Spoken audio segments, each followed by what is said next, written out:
see kids that are making 70 grand a year spending $28 for lunch. I mean, that's just stupid. It's just, think about that in the context of that being put into an index and making 8 to 10% a year for the next 50 years. Kevin O'Leary, friend of the show from Shark Tank, is now basically telling you're not allowed to have lunch. Remember they ran an article a few months ago I talked about where they go, you don't need a dining room? They said people just are realizing they don't need to sit and have a dining room. They go, you don't have a family. No one believes in God, so there are no holidays. You don't have a family. Why do you need more than one room where you could just sit in the corner and cry? This is what they say. And now they're coming out and going, why are you having lunch? What do you need to do with lunch? So basically, they just want to push you into a form that is not human because they're going to replace you with technology. They're quite clear. There's always something that I always find weird. Billionaires always offer advice in terms of what the normal women day to day have to do. These are people who have never lived a normal life. They don't know in terms of how a person who works for wage, a person who has to wake up every day to say that they're going to work and wait for a salary towards the end of the month. They don't know that life, but somehow they always have advice or opinions about the life that they've never lived. Like, that's the most absurd thing that you can ever hear. And now this guy is busy saying that you should never take lunch. But you're the one who's working. He never works. He just stays wherever he's staying in his big mansion, but he's saying that you don't need more than one room. I mean, you can go on Google in terms of the type of house that this guy stays in. You'll just see in terms of the irony. And in order to compete with technology, they'd very much like you to stop eating and sleeping and doing anything that might get in the way of your productivity. So here is Kevin O'Leary talking about people eating lunch and why that's becoming a problem. He talks about the financial investment that people make in eating a lunch. Kevin O'Leary. Can't stand it when I see kids that are making 70 grand a year spending $28 for lunch. I mean, that's just stupid. It's just, think about that in the context of that being put into an index and making 8 to 10% a year for the next 50 years. Right. So here's for the next 50 years, by the way, because everyone's got a 50-year plan. Doesn't everyone have a 50-year plan? When you go to get a panini, don't you say, I'd rather put this money in my index fund over the next 50 years? Here's the problem with this. Number one, lunch costs $28 now. That's what it costs. Lunch is expensive. It's expensive. It's not cheap. If you work in an office and they're paying you...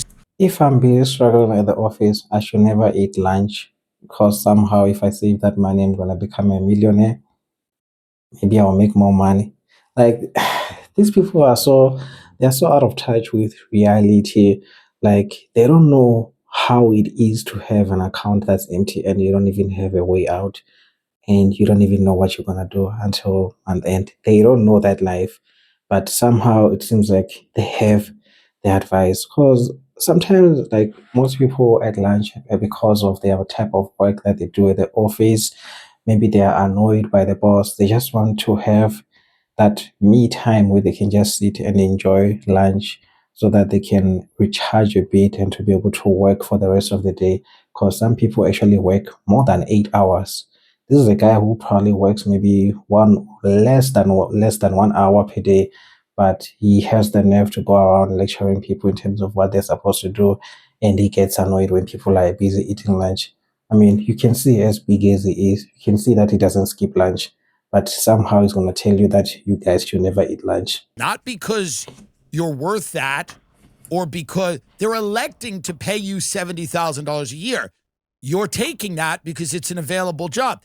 Now, is that a true statement of your value as an employee? Maybe, maybe not. I don't know. It's case specific.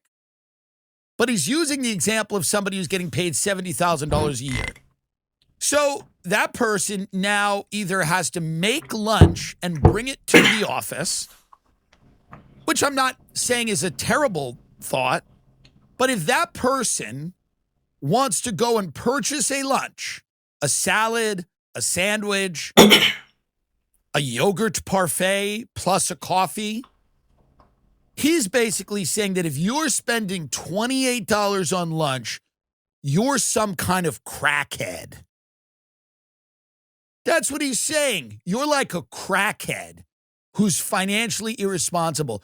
You're like a shivering on the street crackhead, crack addict, because you stood in a line and spent $16 on a salad and $3.50 on a drink, and with tax and with the donation to the Child Cancer Fund, you ended up spending $26.50 on lunch, and you're a crackhead. You're a financially irresponsible drug addict, and you should be treated as such. I mean, how much is that money gonna be until month end? Like, you know, I also work in terms of a normal job. And the thing about money, like that, whatever money that you're supposed to use it for lunch, I can tell you that you're gonna definitely use it for something else. Next week or in 2 weeks' time, or even in 2 days' time, that money is gonna be gone. I'm telling you, so why not, why should I starve myself? Let me just treat myself for lunch so I can continue to work for people like this.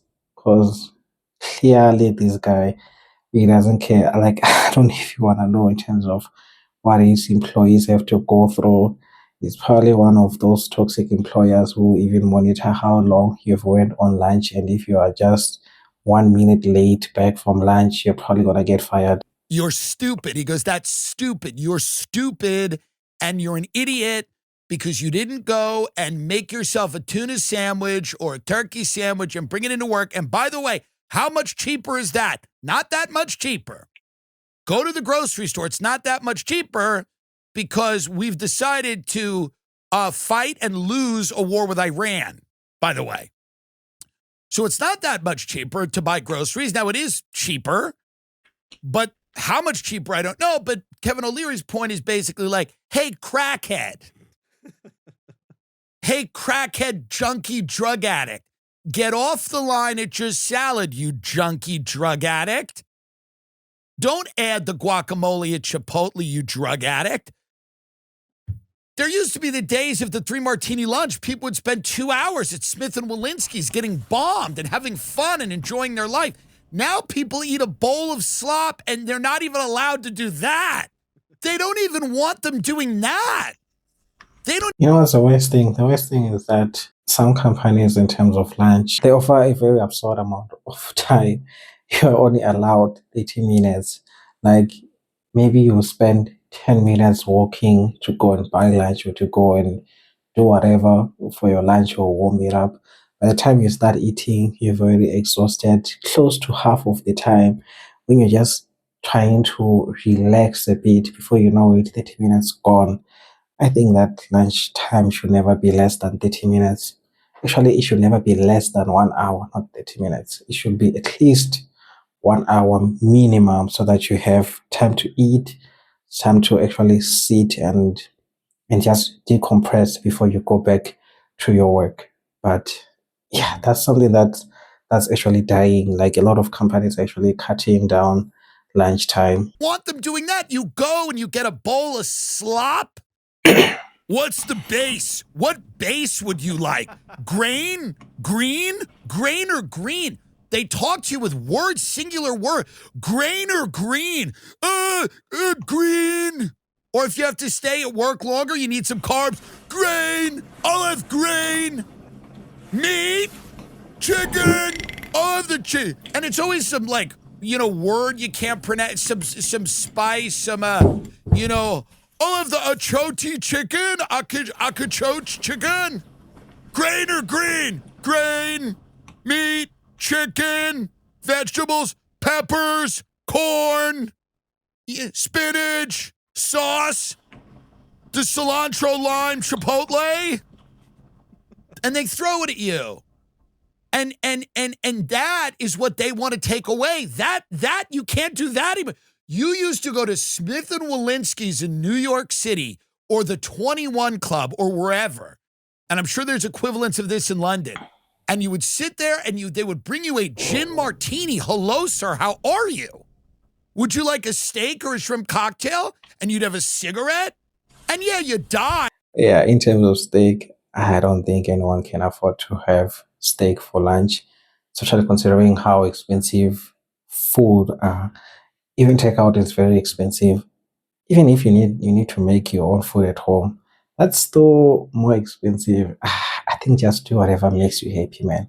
As long as at the end of the day you get your lunch and you go back to work, I think that's what matters, man. Because anyway, it's not like you are getting paid enough anyway, whether you take lunch or not.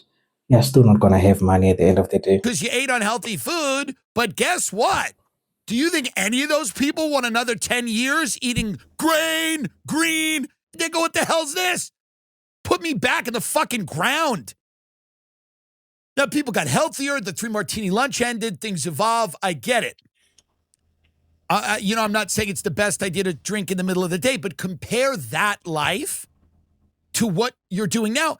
And not only that, they won't allow this. They won't allow it. They go, you can't spend $28 on a bowl of dog food. You want to get some moderately healthy, organic, non-GMO dog food before getting in the elevator and going back to your desk to live a meaningless life devoid of purpose?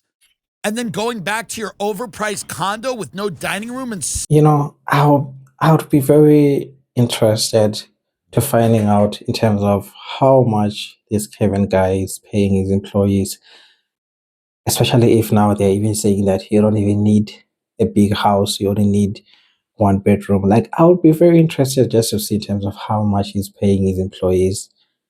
The way he talks like that. Yeah, that toxic employer who doesn't want to pay. That's what it sounds like. Like, I know that entrepreneurs, they are very greedy people because obviously, in terms of how they go to the place where they are to be able to make that money, you have to have a certain level of greediness within you. That's why you see all these billionaires, like, they always have a characteristic that they share.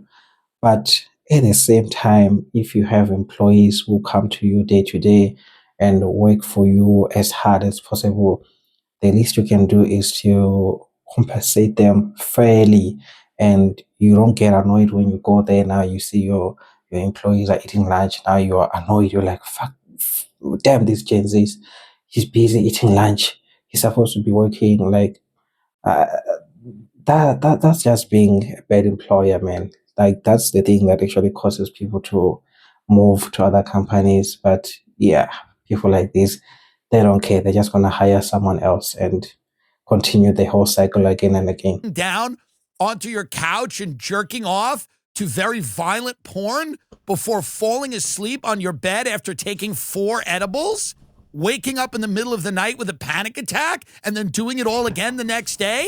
Why are you spending money on lunch? Why would you spend money to just punctuate this horrific life we've created with a little bit of a panini, a ciabatta with a caprese salad? Why would you do it? Why wouldn't you, in that horrible life we've created, make a sandwich and bring it to work in a paper bag or a lunchbox and put it in the refrigerator so that you could save $45 a week, $60 a week, and put it in an index fund so that in 50 years, then you can, I don't even know what the hell you do. I think billionaires shouldn't have any opinions or shouldn't give advice in terms of what the normal person go through. Because these are people who, honestly, they have no idea what the hell is going on with the world. All they know is that they just hear that, the US is fighting with Iran, the oil prices are affected, but they don't actually know in terms of what that is doing to the other people who have to be buying petrol to go up and down with the money that they don't even have. They have no idea in terms of how the economy is actually affecting people. They don't know because they're not affected. You saw Trump, he said he doesn't care about the economy because he's not affected. Since he started this war, him and his family, they've actually made more money, more than ever. And yeah, there's the other girl who's planning on buying an island with her husband. So, hey, man, billionaires are just weird people. They say they're just weird people. Hey, guys, I think that's all that I have in store for you in terms of this Kevin guy. I think he just needs to just keep quiet and not say anything in future to avoid having a backlash, Yeah, guys, I think I'll see you on the next one. Don't forget to subscribe on your way out. I'll see you same time, same place.